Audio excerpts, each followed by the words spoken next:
Good afternoon to all of you. Welcome to all in this 10th class live session. सभी को नमस्ते, राधे राधे। हम लोग चैप्टर 3 की वर्ड प्रॉब्लम्स और दूसरे इंपॉर्टेंट क्वेश्चंस पढ़ रहे हैं और आज चैप्टर 3 के रिवीजन का तीसरा दिन है। आज की शीट सभी के पास पहुंच चुकी है।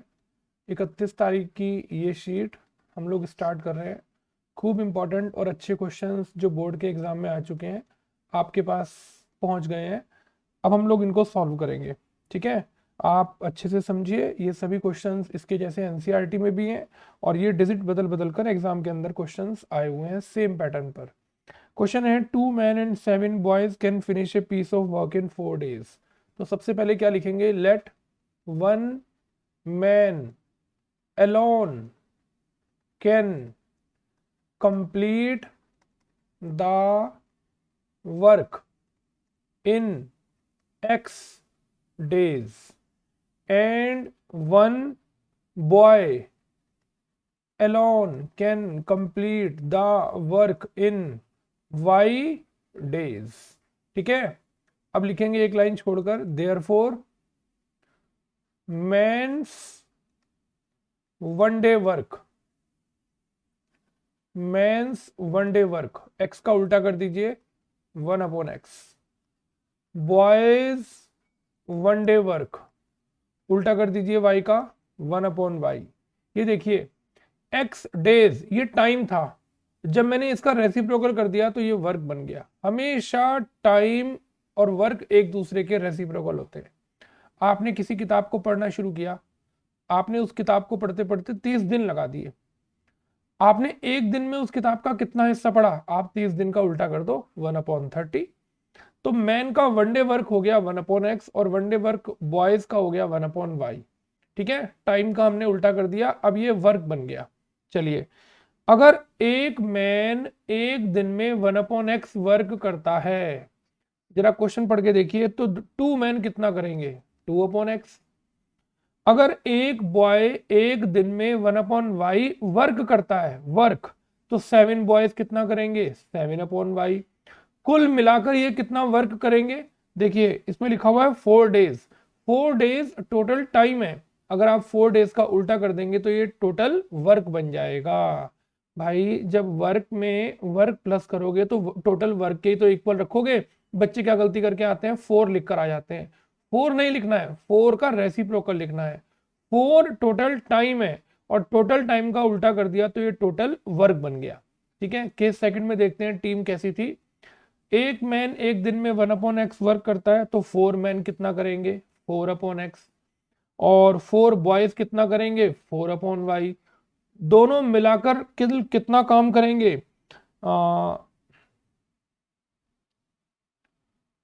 इन 3 डेज। दोनों मिलकर इस काम को 3 डेज में कंप्लीट कर लेंगे। ठीक है, तो यहां हो गया 3 का उल्टा करेंगे तो क्या बन जाएगा 1/3। अब हमारी दो इक्वेशन तैयार हो गई। क्या लिखेंगे, थोड़ी देर के लिए 1/x को a और 1/y को थोड़ी देर के लिए b मान लेंगे। चलिए इक्वेशन बनाते हैं, 2a + 7b = 1/4। क्रॉस मल्टीप्लाई कर दो hand to hand, 8a + 28b = 1। ये आपकी पहली इक्वेशन तैयार हो गई। और दूसरी इक्वेशन बन गई, 1/x को अगर हमने a लेट किया तो दूसरी इक्वेशन तैयार हो गई 4a + 4b = 1/3। और अगर क्रॉस मल्टीप्लाई करें तो ये हो गया 12a + 12b = 1। ये आपकी सेकंड इक्वेशन तैयार हो गई। ठीक है, अब एक दूसरे को बैलेंस करने के लिए देखिए, इसकी मल्टीप्लाई अगर 3 से कर दें और इसकी मल्टीप्लाई अगर 2 से कर दें तो यहाँ दोनों जगह 24 आ जाएगा। चलिए 3 से मल्टीप्लाई करते हैं, 24a + 3 8 जा 24, 84b और 3 1 जा 3 और इधर आ गया 24a + 24b = 2। चलिए सब्ट्रैक्ट करने के लिए साइन चेंज करते हैं, और जैसे ही साइन चेंज करेंगे ये दोनों टर्म कट जाएंगी। अब हमारे पास बचेगा 0 और इधर 1 और 8 में से 2 गया 6। तो b की वैल्यू आ गई हमारे पास 1/60। Put in equation number 1। b के इस आंसर को हम लोग फर्स्ट इक्वेशन में पुट करते हैं या सेकंड में पुट करते हैं। चलो सेकंड में पुट करने से जल्दी काम हो जाएगा। पुट तो आप किसी भी इक्वेशन में कर सकते हो, सेकंड में पुट करते हैं। 12a प्लस 12 b की जगह लिखेंगे 1/60 और इक्वल 1/1। ठीक है, सेकंड इक्वेशन में ये आंसर पुट किया जा रहा है। आपकी मर्जी है, फर्स्ट में कर दीजिए। मैंने ये जल्दी से कटने वाला नंबर था इसलिए इसको सेकंड में पुट कर दिया। तो ये आ गया 12a प्लस 1/5 इक्वल 1। 12a की वैल्यू हो गई 1 माइनस 1/5। एलसीएम ले लेते हैं तो ये बच गया 4/5 5 माइनस 1 4/5। a की वैल्यू हो गई 4/5 और ये 12 नीचे आ गया। ठीक है, ये कट के 1/15 बच गया। अब a का आंसर आ गया 1/15 और b का आंसर आ गया 1/60। क्या करेंगे, देखिए a का आंसर आया 1/15 और a लेकर चले थे हम 1/ किसको, x को। ये देखिए a 1/x को लेट किया था तो x की वैल्यू 15 आ गई। और b लेकर चले थे हम लोग 1/y को और b का आंसर आया 1/60। तो दोनों का अगर रेसिप्रोकल करें या क्रॉस मल्टीप्लाई करें तो y की वैल्यू 60 आ गई। अब आप लास्ट में, मेरे पास जगह नहीं है, स्टेटमेंट लिख दीजिएगा। तो 1 man alone can complete the work in 15 days and 1 boy can complete the one alone in 60 days। ठीक है, ये आपका आंसर आ गया। हमेशा वर्क टाइम का उल्टा होता है। देखिए तो एक मैन एक दिन में 1/x वर्क करता है तो 2 आदमी कितना करेंगे। एक बॉय एक दिन में 1/y वर्क करता है तो 7 कितना करेंगे, दोनों मिलकर कितना करेंगे। 4 का टोटल उल्टा कर दिया तो ये रेसिप्रोकल 1/4 बन गया। चलिए सेकंड क्वेश्चन की तरफ चलते हैं। क्वेश्चन नंबर 2 पढ़ते हैं, क्या लिखा हुआ है। A man when asked how many hens and buffaloes he has, he replied that they have 78 eyes and 110 legs in all. Find the number of hens and buffaloes separately. एक आदमी ने दूसरे से पूछा कि तुम्हारे पास कितनी मुर्गियां हैं और कितने बफेलो हैं। उसने कहा मेरे पास तो 78 आईज हैं और 110 लेग्स हैं। अब आपको इस पहेली को सुलझाना है कि भाई क्या लिखेंगे। सबसे पहले लेट नंबर ऑफ हेन्स को x मान लेंगे एंड नंबर ऑफ बफेलोज को y मान लेंगे। ठीक है, अब जरा क्वेश्चन में देखिए 78 आईज है। कौन बच्चा बताएगा एक हेन की कितनी आईज होती हैं, 2। एक हेन की अगर 2 आईज होती हैं तो x हेन की कितनी आईज होंगी, 2x। Number of eyes of hens, ये देखो। ठीक है, एक बफेलो की भी 2 आईज होती हैं और y बफेलो है तो 2y आईज हो गई। बताइए आईज मिलाकर क्वेश्चन के अंदर कितनी दे रखी है, 78। समझिए ध्यान से, एक हेन की, एक मुर्गी की 2 आंखें हैं तो ऐसे ही आपके पास x मुर्गियां हैं तो x मुर्गियों की कितनी आंखें होंगी, 2 × x। बफेलो की 2 आंखें हैं तो y बफेलो की कितनी आंखें होंगी, 2y। 2 कॉमन ले लीजिए, अंदर बच गया x + y = 78 और अब इस 2 को नीचे ले जाइए, 2 × 3 = 6 और 2 × 9 = 18। ये आपकी पहली इक्वेशन तैयार हो। चलिए कौन बताएगा एक मुर्गी के कितने पैर होते हैं, 2। अब पैरों की संख्या दी हुई है तो एक मुर्गी के अगर 2 पैर होते हैं तो x मुर्गियों के कितने पैर होंगे, नंबर ऑफ लेग्स होंगे, 2x। सोचो अगर एक बफेलो के 4 पैर हैं तो y बफेलो के कितने पैर होंगे, 4y। और कुल मिलाकर दोनों के लेग्स की संख्या बताइए कितनी होगी, 110। ये देखिए 2 कॉमन ले लीजिए, अंदर बच गया x + 2y = 110 और x + 2y की वैल्यू 55 आ गई। ये आपकी सेकंड इक्वेशन हो गई। बताइए दिमाग से इस इक्वेशन को बनाना आया कि नहीं। एक बफेलो के 4 पैर हैं तो y बफेलो के 4y पैर होंगे। ये हेन के पैरों की संख्या हो गई, ये बफेलो के पैरों की संख्या हो गई और कुल मिलाकर नंबर ऑफ टोटल लेग्स 110 है। ठीक है, अब क्या करेंगे, एक दूसरे के नीचे लिख के अगर मैंने इन दोनों इक्वेशन को सब्ट्रैक्ट कर दिया तो आपको साफ साफ नजर आ रहा होगा कि सब्ट्रैक्ट करने से x कैंसिल हो रहा है। माइनस का y, 15 में से 9 गए 6 और 4 में से 3 गया 1, तो y की वैल्यू 16 आ गई। ठीक है, अब बताइए y के इस आंसर को पुट कर देते हैं, पुट इन इक्वेशन नंबर 1, तो x प्लस 16 इक्वल 39।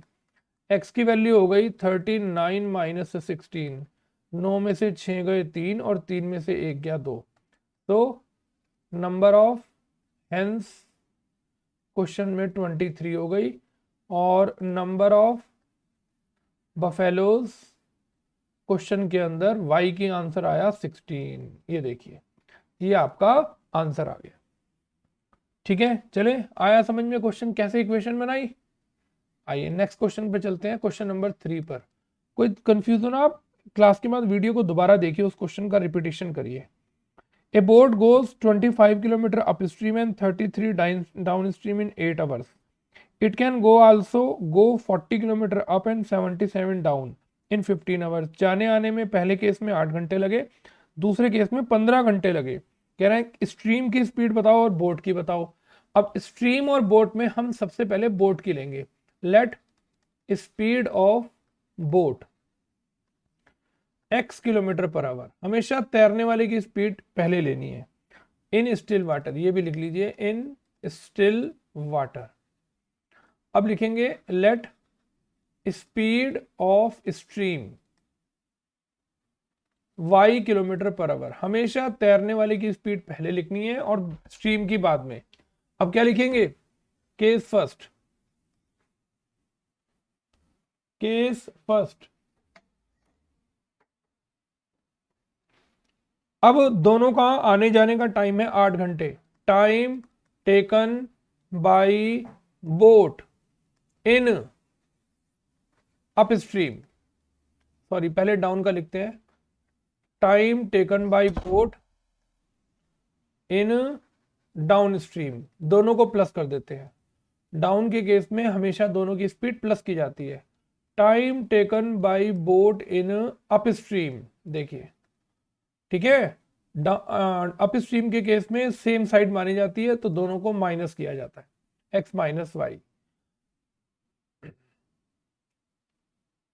ये टाइम टेकन नहीं है, यहां तो बस खाली ये आएगा speed of boat in down stream, speed of boat in up stream. चलिए अब केस फर्स्ट लिखेंगे, time taken by boat in, question पढ़िए, अप स्ट्रीम में टाइम निकालने का फॉर्मूला होता है डिस्टेंस अपॉन स्पीड, और डिस्टेंस क्वेश्चन के अंदर है 25 और स्पीड है अप स्ट्रीम में, याद रखना x माइनस वाई। ये देखो अप स्ट्रीम में स्पीड है x माइनस वाई। फिर लिखेंगे time taken by boat in down stream, वही फॉर्मूला डिस्टेंस अपॉन स्पीड। बताइए डिस्टेंस, आप क्वेश्चन केस फर्स्ट में देख के बताइए, 33 किलोमीटर चले वापसी आए तो कितना कितना स्पीड रहा, स्पीड रहा x प्लस वाई। देखो आपने लिखा हुआ है डाउन में x प्लस वाई, अप में x माइनस वाई। तो ये टाइम तो हो गया आपका जाने का और ये टाइम हो गया आपका वापस आने का। कुल मिलाकर आपको 8 घंटे लगे और ये आपकी पहली इक्वेशन तैयार हो गई। ठीक है, अब सेकंड केस में डायरेक्ट बना रहा हूं, आप लोग अच्छे से लिखकर बना लीजिएगा। जाने में स्पीड है 40 तो टाइम लगा 40 अपॉन x माइनस वाई। वापिस आने में डिस्टेंस चलनी पड़ी 77 और तो टाइम हो गया 77 अपॉन x प्लस वाई। जाने में और रिटर्न वापस आने में कुल मिलाकर 15 घंटे लगे। ये आपकी सेकंड इक्वेशन तैयार हो गई। अब क्या लिखेंगे, थोड़ी देर के लिए 1 अपॉन एक्स माइनस वाई को a और 1 अपॉन एक्स प्लस वाई को आप थोड़ी देर के लिए b मान लेंगे। ठीक है, तो बताइए कौन बच्चा बताएगा क्या इक्वेशन बन रही है, 25a प्लस 33b इक्वल 8 और दूसरी इक्वेशन बन रही है 40a प्लस 77b इक्वल 15। अब इन्हें करना है बैलेंस, तो अब आपको ऐसा नंबर छांटना पड़ेगा जिनसे हम इनको मल्टीप्लाई करें और ये बैलेंस हो जाए। छांटिए, को बताएगा कोई बच्चा कि ऐसे कौन से नंबर से इनकी मल्टीप्लाई करें जिससे ये बैलेंस हो जाए। अगर मैं इसकी 4 से मल्टीप्लाई करूं तो 25 4 जा 100 आ जाएगा, और 40 से ही करनी पड़ेगी या और किसी नंबर से कर सकते हैं, सोचिए। 33 और 77 की करें तो चलिए इसी की करते हैं, 40 से इसकी करते हैं 25 से, कोई बात नहीं। 25 4 जा, ये हो गया 1000, 4 तिया 12, 1 0, 4 तिया 12 और 1 13, और ये हो गया 8 4 जा 32, 320। चलो अब 25 चौका 100, और ये 0 और a, 25 की मल्टीप्लाई करते हैं 77 से। चलो भाई 77 की 25 से, 5 सते 35, 2 सते 14, 2 सते 15, ये देखिए 5 8 4 12, 5 3 8 और 1 9, 1925। चलो भाई 25 की 15 से करते हैं, 15 पंजे 75, और 15 दूनी 30, और 7 37। लो भाई सब्ट्रैक्ट का साइन लगाते हैं, क्योंकि हमें साइन चेंज करने हैं, तभी तो ये दोनों नंबर कटेंगे। अब बताइए क्या आया, ये बच गया 5, 2 में से 0, 9 में से 3, 605। यहाँ देखिए क्या बचेगा, 5 और 7 में से 2 गए 5, ठीक है। b की वैल्यू हो गई 55/605। चलो भाई 55 वन जा, 55 वन जा, और ये आ गया आपके पास 1/11, ठीक है। बी के इस आंसर को मैं इक्वेशन नंबर 1 में पुट कर रहा हूँ, पुट इन इक्वेशन नंबर 1। चलिए फर्स्ट इक्वेशन में पुट करते हैं, 25a प्लस 33 मल्टीप्लाई b की वैल्यू 1/11 इक्वल 8, ये कट के 3 आ गया। 25a प्लस 3 इक्वल 8, इस 3 को इधर लाकर माइनस कर दो, a की वैल्यू 25 नीचे आ गया, 1/5 आ गई। अब बताइए, आपने a का आंसर भी निकाल लिया और अब आपने b का आंसर भी निकाल लिया। बताइए कौन बच्चा बताएगा, a की वैल्यू आई है 1/5 और b का आंसर आया है 1/11। बताइए आपने a किसको लेट किया था, आपने a लेट किया था 1/x माइनस वाई को, क्रॉस मल्टीप्लाई करिए तो x माइनस वाई की वैल्यू 5 हो गई। b का आंसर आया 1/x प्लस वाई, और क्रॉस मल्टीप्लाई करिए x प्लस वाई की वैल्यू 11 हो गई, ठीक है। आइए इन दोनों इक्वेशन को एक दूसरे के नीचे लिखकर ऐड कर देते हैं। ये देखिए देखिए y से y कट गया, 2x की वैल्यू 16 और x का आंसर 8 आ गया। Put in equation number 3। ये जो आपकी दो इक्वेशन और बनी है ना, इनके नंबर हैं, नंबर डाल दीजिए इनके, आप बताइए। इसका नंबर 3 और इसका नंबर 4, तो हमने इन दोनों को यहाँ पर ऐड किया था। चलिए x माइनस वाई इक्वल 5 और 8 माइनस वाई इक्वल 5 और 8 माइनस 5 इक्वल y, और y का आंसर 3, ठीक है। तो क्या लिखेंगे, x किसकी स्पीड लेकर चले थे आप, speed of boat in still water 8 kilometre per hour, speed of stream 3 kilometre per hour. हमेशा तैरने वाले की स्पीड ही ज्यादा आती है और स्ट्रीम की स्पीड कम आती है। देखिए क्वेश्चन कंप्लीट हो गया, आपके एनसीईआरटी में एग्जाम्पल भी है और ऋतु वाला क्वेश्चन भी है, 3.6 का क्वेश्चन नंबर 2 का फर्स्ट पार्ट, 67 पेज एनसीईआरटी, आप चेक कर लीजिएगा। बिल्कुल दोनों क्वेश्चन एकदम सेम है। डाउन में प्लस करते हैं, अप में माइनस करते हैं, बोट की स्पीड को ही पहले रखते हैं, और बोट की स्पीड में ही माइनस करते हैं, बोट में ही प्लस करते हैं। आने जाने का दोनों का टाइम निकाला, टोटल टाइम दिया हुआ था। ऐसी दो इक्वेशन बन गई, दो अलग अलग केस में, ए और बी मानकर क्वेश्चन को रिड्यूस किया, और देखिए हमारा जल्दी से काम हो गया, ठीक है। चलिए आज की क्लास का, आज की शीट का लास्ट क्वेश्चन, फोर्थ क्वेश्चन, छोटा है लेकिन अच्छा है। The sum of two numbers is 18। तो लिखेंगे लेट फर्स्ट नंबर को थोड़ी देर के लिए x और सेकंड नंबर को थोड़ी देर के लिए y मान लेते हैं, और पहली इक्वेशन बन रही है कि इन दोनों नंबरों का सम 8 है। बताइए x का आंसर निकालने के लिए हमने लिख दिया 8 माइनस वाई। चलो भाई केस सेकंड पढ़ते हैं। क्या लिखा है? सम ऑफ देयर रेसिप्रोकल। अब आप इन दोनों के रेसिप्रोकल कर दो, 1/x का भी और 1/y का भी, और इन दोनों के रेसिप्रोकल का सम 1/4 है। कौन बताएगा? इक्वेशन नंबर 1 में x का आंसर आपने निकाला था 8 माइनस वाई, तो जहां जहां x लिखा हुआ था वहां वहां हमने 8 माइनस वाई लिख दिया। जल्दी नहीं, आराम से देखिए, दो नंबर आपने x और y मान लिए, दोनों का सम दिया हुआ है 8। y को इस साइड ले आए, आप x को ला सकते थे, मर्जी है आपकी। दोनों नंबर्स का आपने रेसिप्रोकल कर दिया, और रेसिप्रोकल का सम क्वेश्चन में 1/4 दिया हुआ है। तो x की जगह लिख दिया 8 माइनस वाई, और एलसीएम लेना शुरू कर रहे हैं, y और 8 माइनस वाई। क्या हुआ? 8 माइनस वाई से 8 माइनस वाई कट गया, y की मल्टीप्लाई 1 से हो गई, y से y कट गया, और ये 8 माइनस वाई हो गया। ठीक है, आइए एलसीएम ले लिया, और अब देखते हैं y से y कट रहा है। चलिए क्रॉस मल्टीप्लाई करने का समय आ गया। 8y minus Y square equal 8, 32, ये देखो 32, और 8y माइनस वाई स्क्वायर, सबको एक साइड ले आओ, वाई स्क्वायर माइनस 8y और प्लस का 32, और बताओ इस साइड क्या बच गया? 0। ये देखो, ये दोनों की दोनों टर्म राइट साइड में आ गई।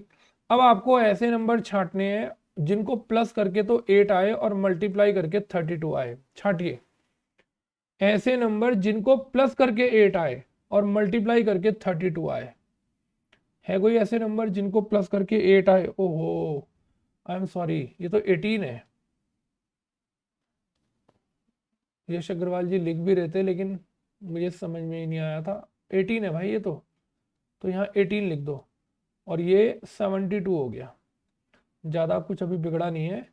ये देखिए, तो 18y बिल्कुल सही, 72, ज़्यादा कुछ गड़बड़ नहीं हुई, बिल्कुल ठीक चल रहा है हिसाब किताब, अच्छी जल्दी से पकड़ में आ गया। ये हो गया वाई स्क्वायर माइनस का 18y और प्लस का 72।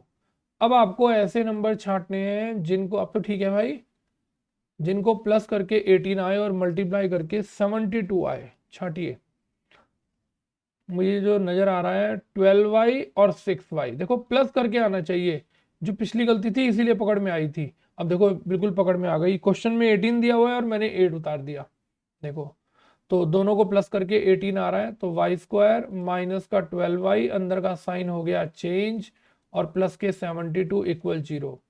y कॉमन ले लीजिए, y माइनस 12, माइनस का 6 कॉमन ले लीजिए, अंदर का साइन चेंज हो गया, एक ब्रैकेट में y माइनस 12 और एक ब्रैकेट में y माइनस 6।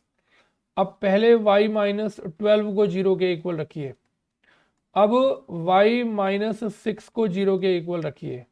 ठीक है, अब इसको भी इक्वेशन नंबर 1 में पुट करिए, और इसको भी इक्वेशन नंबर 1 में पुट करिए।